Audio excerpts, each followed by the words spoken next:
Hi everyone, Fresh the Knee Greens, Tano here, the internet's busiest music nerd, and it's time for a review of the new Chemical Brothers album, No Geography. This is the 9th full-length album from the legendary electronic music duo, the Chemical Brothers, who were responsible for creating some of the most memorable, essential, and groundbreaking electronic music and big beat of the 90s. The Chemical Brothers back catalog has become pretty classic at this point: Exit Planet Dust, Surrender, Dig Your Own Hole. But like many artists who became wildly popular in the 90s, the Chemical Brothers had sort of struggled to stay cutting edge and relevant in the 2000s. You can't say they weren't trying though, like on their record We Are the Night, which featured some pretty trippy production, some nocturnal vibes, some very weird vocal performances and clips. It's not like during this era the Chemical Brothers weren't experimenting, but quite a few tracks that landed on albums that came out during this era didn't exactly bang and soar like the duo's most classic material. Even though the Chemical Brothers discography got kind of tumultuous in the 2000s, I do think the duo's more recent material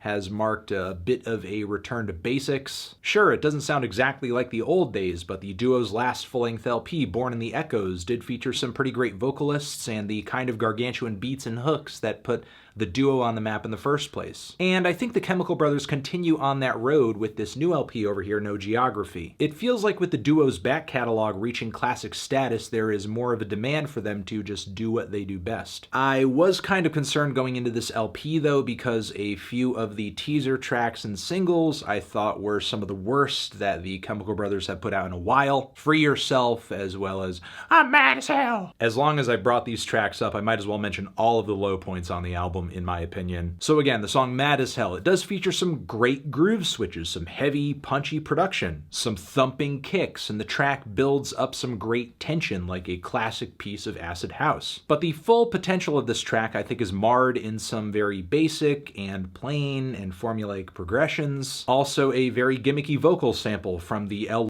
song I'm Mad as Hell, which seems pretty quirky and strange within the original disco and funk context of the song, but on this banging electronic beat, it just mostly sounds annoying. I think it also contributes to the song feeling kind of one-dimensional because this vocal snippet is not really enough to carry through the entire track and keep it entertaining. The vocals are also less than desirable on the track Free Yourself. The numerous deadpan refrains all over the song of free yourself, free me, dance. What they contribute to the track, I'm not entirely sure. They go pretty stale pretty fast. But in my opinion, the track doesn't truly kneecap itself until the Chemical Brothers toss in these horrid layers of whooping synth leads.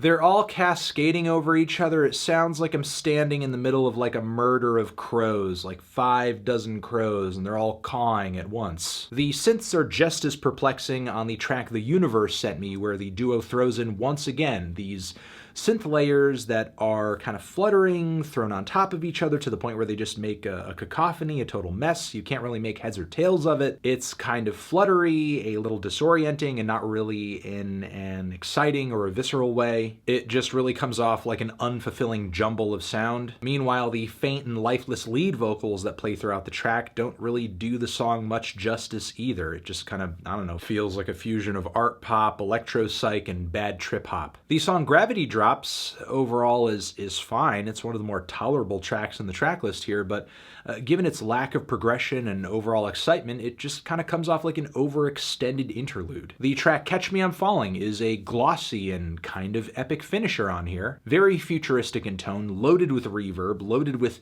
atmosphere, or rather it's very atmospheric. The tune and the production on this one reads like a cross between a Bjork tune and a Gorillaz tune. I think this song would be a bit more fulfilling as a sobering tie-up if the lead up to this point had been maybe just a bit less rocky. Thankfully, the start of this record is relatively strong, I guess. Multiple epic bangers on this leg of the album link into each other, carrying the momentum of the entire album and track list really well. I would even argue that these links and this momentum carry through songs that I don't even really enjoy that much on the record, but I still do appreciate the duo took this approach where They made the album experience a bit more holistic. Still, to mention some of the highlights on this thing, you have the killer Eve of Destruction kicking the entire album off. Amazing plucky bass line on this thing, fantastic revving noises building up to some great changes on this track, a hustling disco beat, a very shouty female lead vocal a la an old school punk tune, a robot vocal a la Daft Punk, a singer and a vocal line on the pre-chorus that sounds like something out of an old soul song that's incorporated in a way that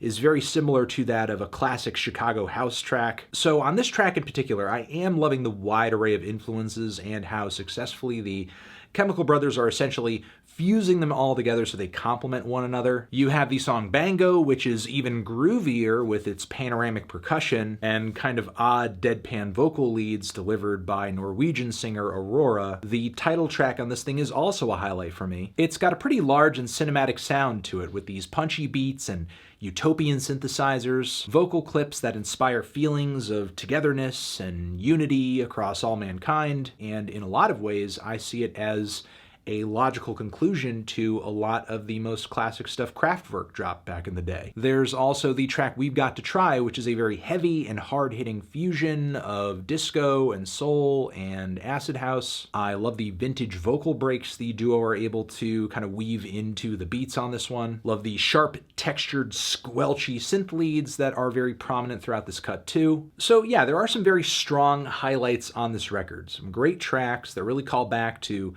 the best years of the Chemical Brothers' career.